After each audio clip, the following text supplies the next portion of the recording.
Ormana adımımı attığımda gözlerim geçmişin sisli hatıralarına dalıverdi. Ben kıdemli ve emektar polis memuru Alice Lynch.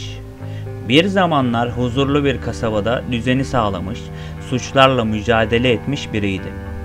Ancak zamanla kendi iç dünyamın karışıklığı ve yaşadığım olayların ağırlığı beni sarsmaya başlamıştı. Alice Lynch olarak bilinen ismimin ardında benim de paylaşmadığım sıkıntılı bir geçmiş yatıyordu.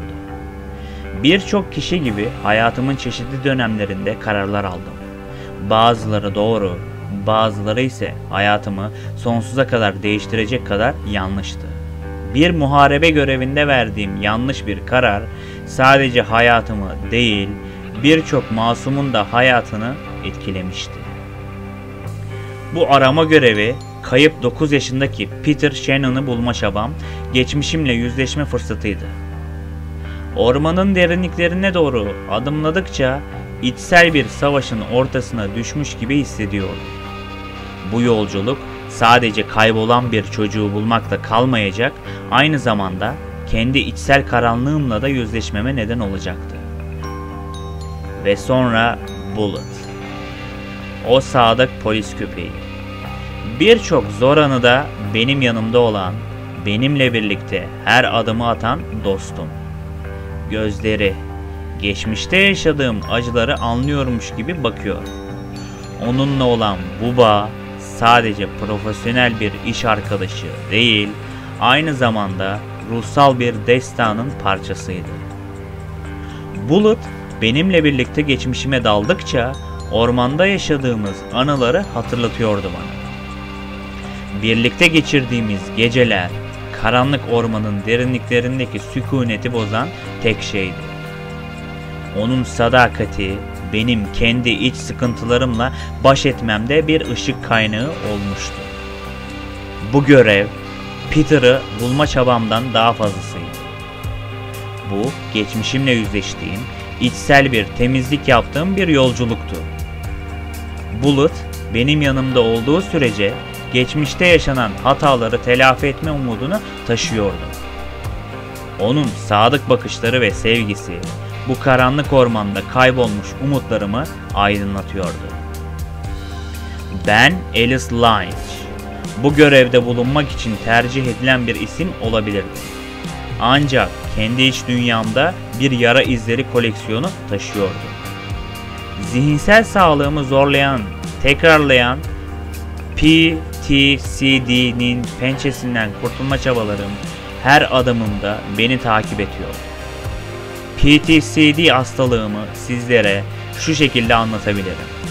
Travma sonrası stres bozukluğu veya post-travmatik stres bozukluğu, travma yaratan bir olayın yaşanmasından sonra o olayın günlük yaşamda veya rüyada tekrar yaşanması, o olayı hatırlatan durumlardan kaçınmaya yol açan bir aşırı uyarılmışlık, kaygı ve kolayca irkilmeyi içeren bir kaygı bozukluğudur. Bu hastalığın pençesinde günlerim kendimi sakinleştirmeye çalışarak geçiyordu. Şerif Emmett Lanning'in liderliğindeki arama ekibine katılmama rağmen içsel savaşımı gizlemek zordu. Ancak bu görev Peter'ı bulma çabamın ötesine geçiyordu. Bu kendi içsel şeytanlarımla yüzleşme ve belki de iyileşme fırsatıydı. Peter'ın şapkasını ve kokusunu takip ederek ulaştığımız kamp alanında geçmişime ait unuttuğum bir parça buldum. Çalışan bir kamera ve bir bant. O geceyi anlamak için bantı izlediğimde çadırın içinde uyanmadan önceki hayatımdan anılar canlandı. Ancak bu anılar manipüle edilebilen bir gerçeklik olduğunu fark etmemi sağladı. Manipülasyon yeteneğimi keşfettikten sonra Lanning'ten bir bağlantı aldım. Ancak buluşma noktasında olduğumuz yerde olmadığımı söyledi. Bu gerçekle yüzleşirken Bullet'ın Peter'ın kokusunu takip etmeye devam etmekte ısrar ettim. Ancak bu karar siyah sarmaşıklarla dolu çarpık bir ağacın altında karşımıza çıkan silüet yaratıkların saldırısına neden oldu. Savaş siperleri ve bozuk bir araç buldukça geçmişte yaşanan bir savaşın izlerini taşıdığımı düşündüm. Ancak bu sadece başlangıçtı. Peter'ın kaçırıldığını gösteren bir başka bant daha bulduk. Ve bu esnada Lanning'in polis kamyonu, bozulan bir kamyonun ardında gizlenmiş olarak ortaya çıktı. Telsizden gelen bilinmeyen bir ses bize ertesi sabah için farları açmamızı söyledi. Ancak bu flash sadece bir aydınlık değil, aynı zamanda karanlık bir gerçekliği de ortaya çıkardı. Ertesi sabah kendimizi bulduğumuzda bu ormanın daha derinlerine doğru ilerlerken sadece kayıp bir çocuğu bulmaya değil, kendi içsel hastalığımın pençelerinden kurtulmaya da çalışıyordum. Nehir kıyısında Lanning'in cesedini bulduğumuz an içimde bir kararmışlık başlamıştı. Ormanın derinliklerinde Bullett'ın rehberliğinde kaybolduk. Geçmişim, zihinsel savaşımın ve ormanın içindeki gizemlerin birleştiği bir labirente dönüşüyordu. Bullett'ın burun hünerleri eski bir askerin miğferini koklayarak geçmişin izlerini takip etti. Nehir bir zamanlar akıp giden hayatın yerine kurumuş ve savaşın izlerini taşıyan bir araziye dönüşmüştü. Silah sesleri ormanın içinde yankılanıyor ve geçmişteki savaşın çığlıkları kulaklarımda yankılanıyordu. Büyük bir ağaçla karşılaştık. Gökyüzündeki yapraklar arasında saklanmış bir gizem taşıyordu. Ancak sessizlik hızla bozuldu ve karşımıza çıkan silüet yaratıklar bizi kuşatmaya başladı. Bullett'ın sadakati, onun eğitimi ve benimle birlikte geçirdiği zaman bizi bu karanlık anlardan korumaya çalışıyordu. Bu ağaç sanki geçmişin ve geleceğin arasında bir geçiş noktasıydı. Geçmişin hayaletleri karanlık ormanda izlerini bırakmıştı. Rüzgarın sesi bir kadının gizemli fısıltılarına karışıyordu. Gerçeklikle rüya arasındaki sınır her adımda daha da belirsizleşiyordu. Bullett'ı içi boş ağaç gövdesinden takip ederken geçmişimle yüzleşiyordum. Hayaletlerle dolu bu ormanda kaybolan sadece Peter değil, aynı zamanda kendi geçmişim gibi görünüyordu. Zihinsel bir labirentte ilerliyordum. Hem gerçeklikle hem de kendi iç dünyamla savaşarak. Bu sadece kayıp bir çocuğu aramaktan öte kendi içsel karanlık ormanımda bir yolculuktu. O soygun çağrısına cevap verirken bir anlık bir kararın ardında gizli bir kabus yatıyordu. Peter'ın kardeşini ölümcül bir şekilde vurmuş, onu kurtarmaya çalışırken yaşadığım o kabusun izleri hala içimde derin yaralar bırakmıştı. O gece sadece bir soygun çağrısına cevap vermiyordum. Kendi iç savaşımla yüzleşiyordum. Uyandığımda kamp alanının öncekinden daha kötü bir halde olduğunu fark ettim. Aklımda beliren belirsiz anılar önceki askeri ekibin çeşitli künyelerine dairdi. Bu künyeler yaşadığım kabusun gerçek bir yüzüne işaret ediyordu. Bulut'la birlikte ormanın derinliklerine doğru yola çıktık. Her adımda kaybolan Peter'ı bulma takıntım daha da güçleniyordu. Kereste fabrikasına ulaşmak için araştırmalarımızı derinleştirdik. Her bulduğum ipucu kaybolan umutları canlandırmamı sağlıyordu. Ancak bu yolculuk sadece dışsal bir araştırma değil, aynı zamanda içsel bir hesaplaşmaydı. Peter'ın kardeşini vurduğum o karanlık anın hayaletleri her adımda beni izliyordu. Kurtarmaya çalıştığım o küçük çocuk içsel bir fırtına yaratıyordu.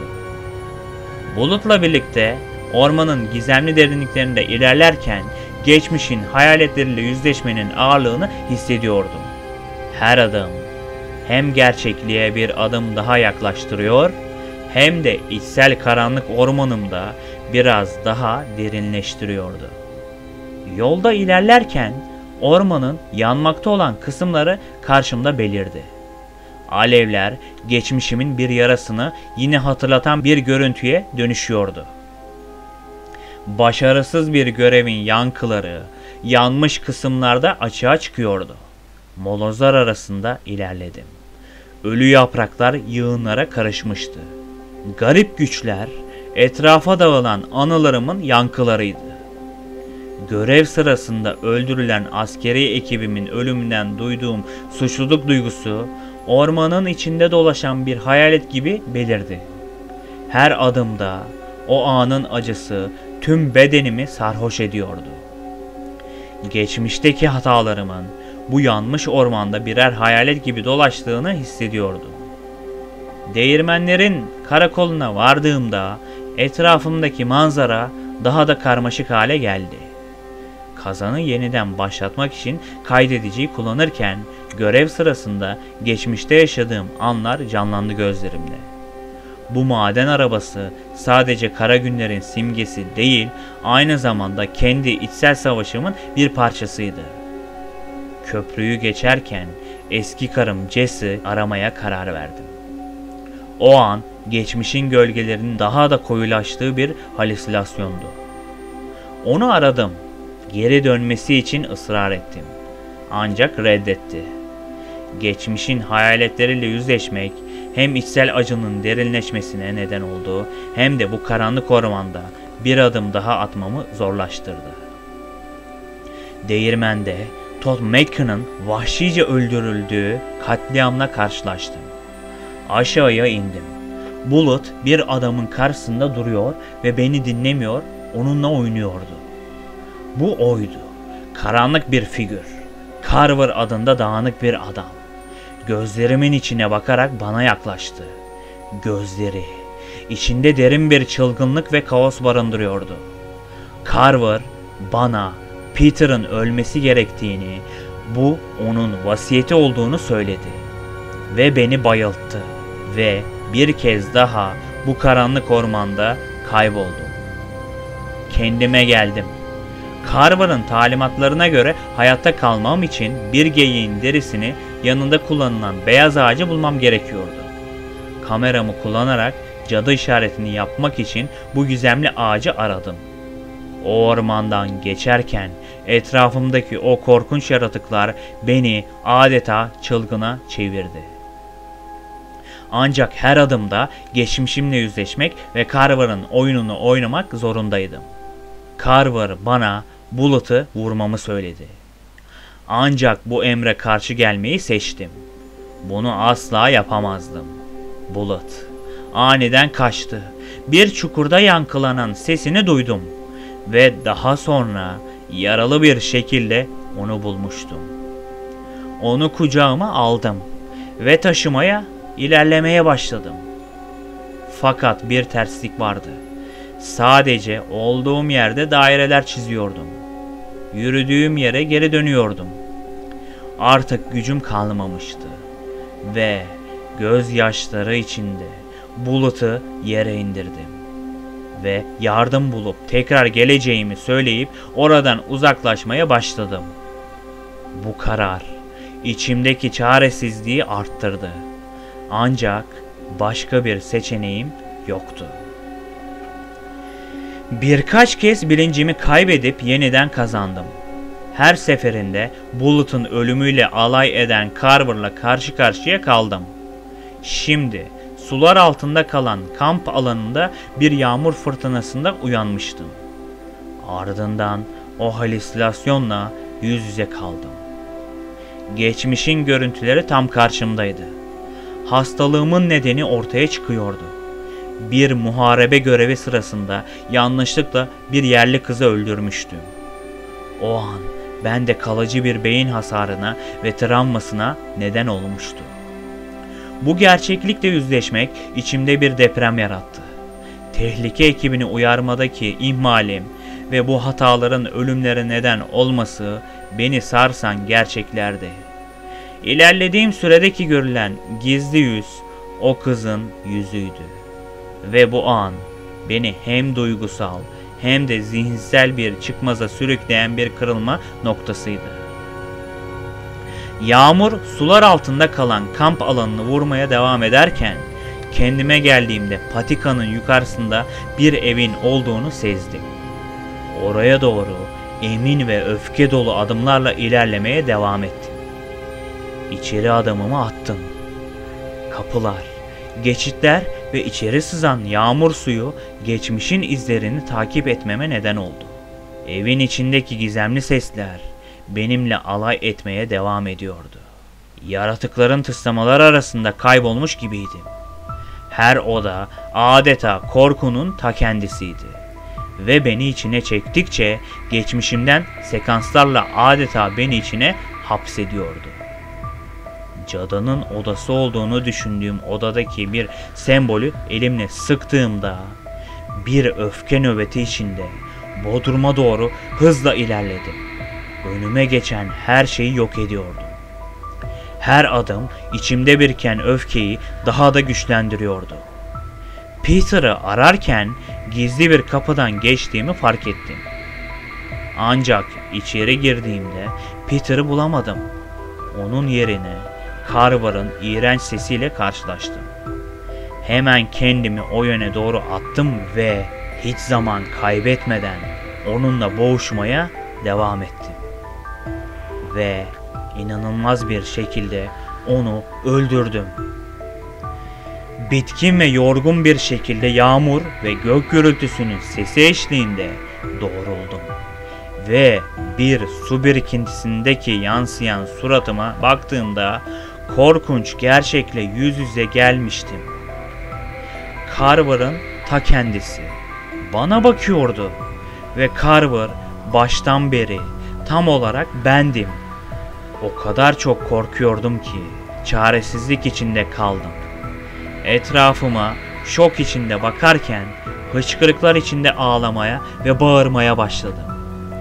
Bu korkunç gerçekle yüzleşmek beni ruhsal bir çöküşe sürüklüyordu. Ve bu ormanda kapana kısılmış, nerede olduğumu bilmediğim bir delilikte karanlığın en korkunç köşelerinden sizlere sesleniyorum. Lütfen ama lütfen beni kurtarın. Kafamı topladığımda bir ağacın yanında Bulut'un yaşadığını gördüm. Ona bakarken korku dolu gözleriyle bana baktığını hissettim. Bulut kaçarak uzaklaştı. Ama onun gözlerindeki korku ve anlamış gibi görünen bakışı beni derin bir trajediye sürükledi. Bu travmatik an tüm duygusal yükümü taşıyamayacak kadar ağırdı. Yağmur altında su birikintisinde baktığım o an gerçekle yüzleşmenin acısıyla dolup taştı. Bulut'un yaşadığını görmek hem sevinç hem de pişmanlıkla dolu karmaşık duyguları tetikledi. Kendimi korkunç bir karanlığın ortasında buldum ve bu dramatik an hikayenin sona erdiğini gösterir niteliğindeydi. Gözlerim kapanmaya başlamıştı.